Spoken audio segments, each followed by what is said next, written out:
Now let's welcome Dr. Sen-Hong Yang first.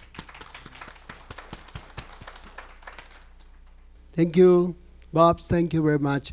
And special thanks to Bobby. It's so inspiring and blessing from God, I believe. Yeah, thank you very much. And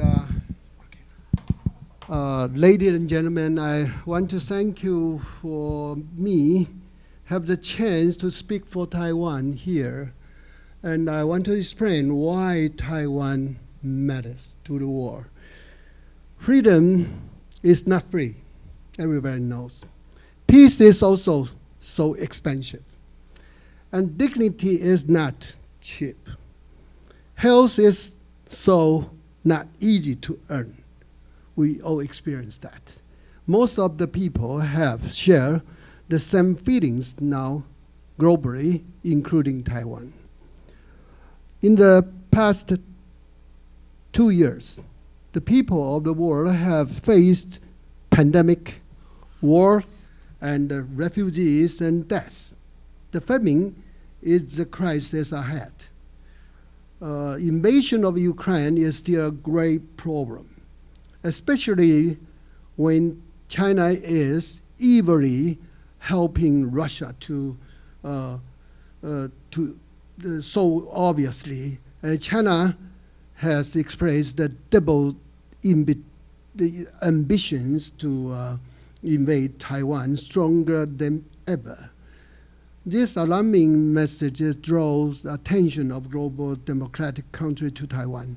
The cover page of the magazine Economist last year has already highlighted this crisis, the most dangerous place on earth. The heart of the problem is why does China want to invade Taiwan? Most international media and experts have continually ignored a key factor.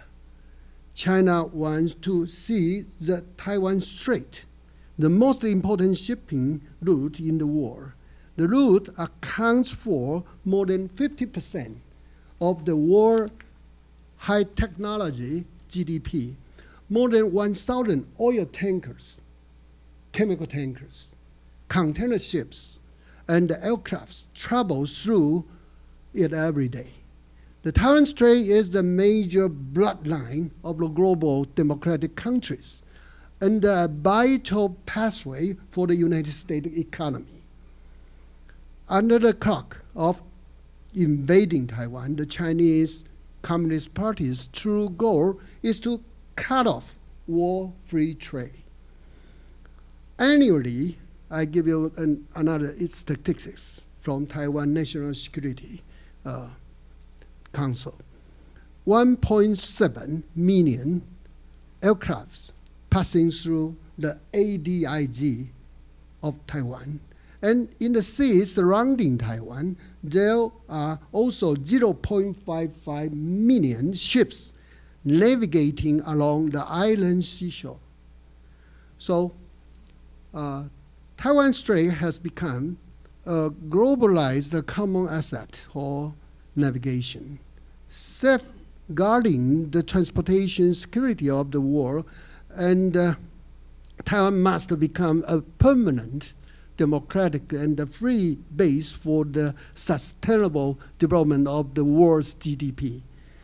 These issues have not been given much attention by the Western world for a long time.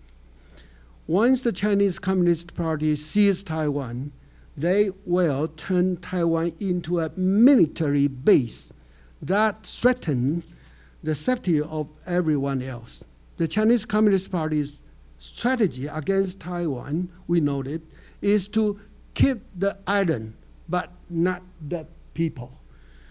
Seizing it is the first step of CCP's plan to dominate the world.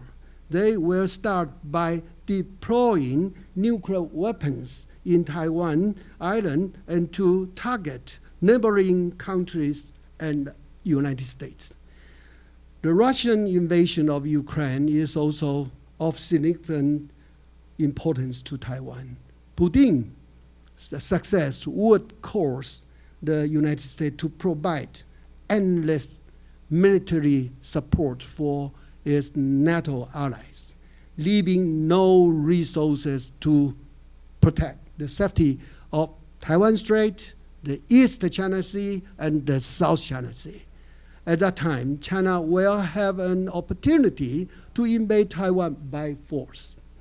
They will not only attack Taiwan, but also Japan, the Philippines, and other Southeast Asia countries, even Australia and New Zealand.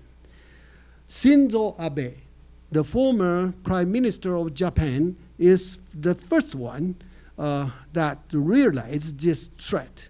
He said, any emergency over Taiwan would mean an emergency for Japan as well. He even suggested the US to deploy nuclear weapons to Japan to protect the whole region. If Taiwan is safe, Japan is safe. The entire world is safe. Now things are changing.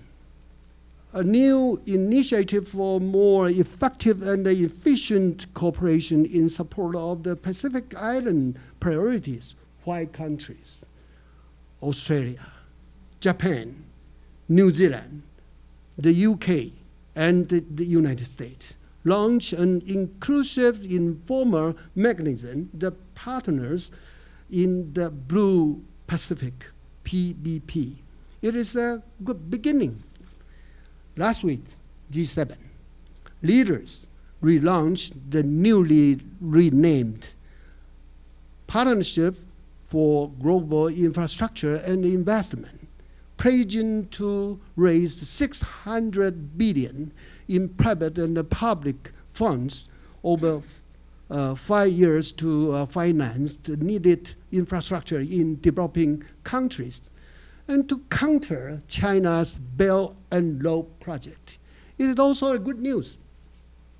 We will invite Shinzo Abe to come to Taiwan in the near future after Taiwan lifts the restrictions for COVID-19.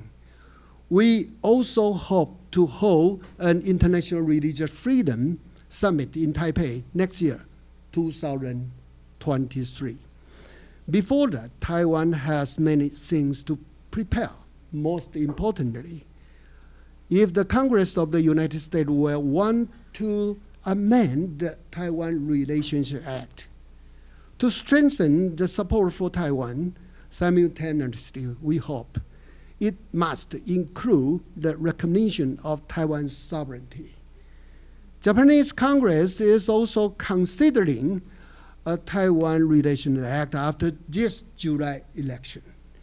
We have just learned recently, Canadian Prime Minister Justin Trudeau told the House of Commons that his government's long-standing position was to ensure Taiwan's voice will be heard in multilateral forums. In this case, we urge the Canadian Congress to legislate Taiwan Relations Act in the future. If all of the democratic allies can do the same thing, just like the United States Taiwan Relations Act, a commitment to protect the bloodline of world economy, Taiwan Strait and Taiwan.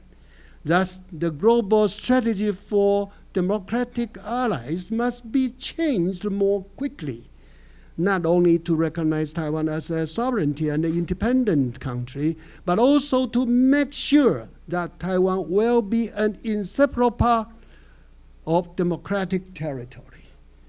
There is no space for any kind of political ambiguity, because losing Taiwan means surrendering the front line of global democracy. And we hope the one China principle must be re-examined now. The clock is ticking. Thank you very much.